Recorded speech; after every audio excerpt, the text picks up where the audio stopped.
Morning, everyone. We are at the second rest day of the 2022 Giro, and I'm going to give you my conclusions from the first week right now. My first conclusion is that the route of the 2022 Giro has created some quite cagey GC racing.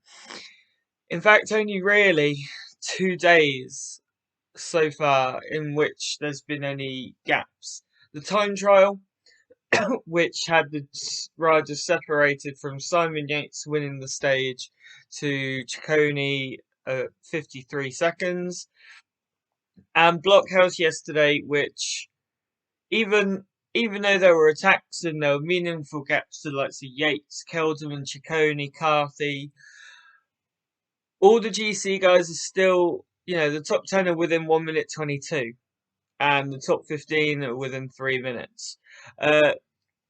We hoped, and I guess the organisers would have hoped, that the Station Potenza would have created some action, some drama in the GC, but realistically, it wasn't going to be the case, and it's quite a cagey, tight Giro, and that will go down to the wire.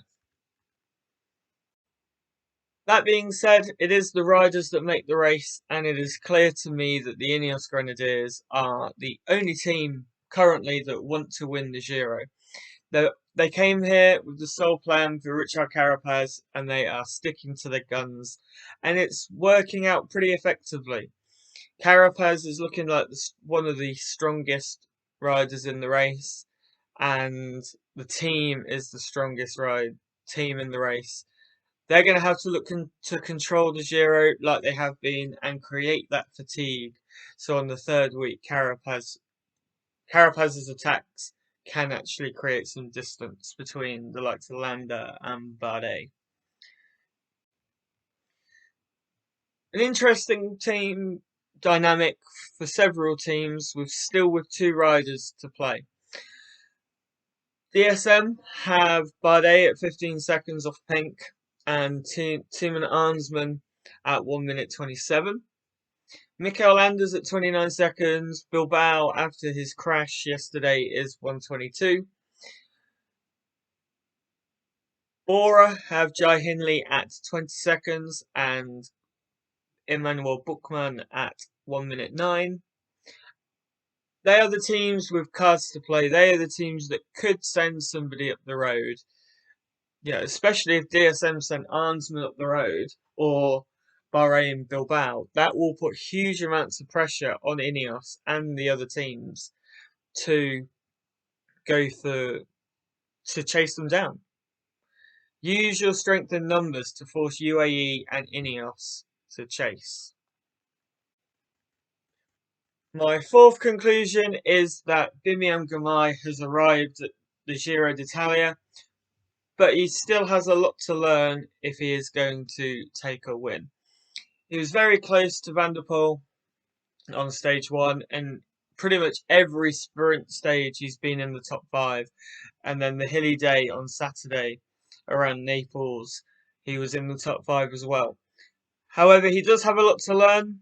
He has a lot to learn about when to ride, when to not ride with people, and on Saturday he could easily have been fighting for the win, but he chose not to work with Van der Poel. He chose not to work before then with the chase with Guillaume Martin, Wout Poels, and Marius Schmidt.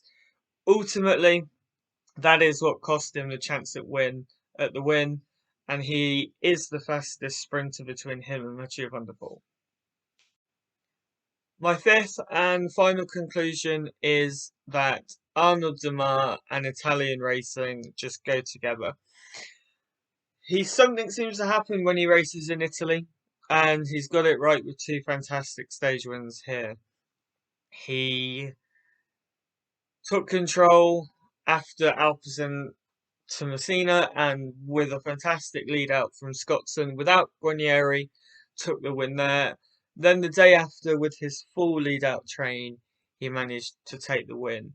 Cav has also taken a win. Ewan is struggling a little bit, but Arnaud Démare has taken control of the sprints, and the Ciclamino jersey as well.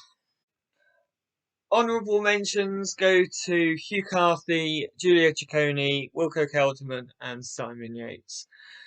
Coming into the Giro, they were aiming for top 5 or better, and now they are completely out of the game for the win and probably the top 5 as well. Hugh Carthy sits 17th, 4:22. Giulio Ciccone, 10 minutes 12 down. Wilco Kelderman 11:02 and Simon Yates 11:11. I can imagine 3 of those going for stage wins, one of them pulling out and heading towards the Tour. I think Simon Yates with his knee should probably pull out and look ahead to the Tour, whether that's GC or stage wins. While Hugh Carthy, Ciccone and Kelderman could form an interesting battle alongside Diego Rosa and Leonard Kamner for the Maria Azzurra, or the blue climbers jersey. There are my conclusions for week 1 of the Giro d'Italia.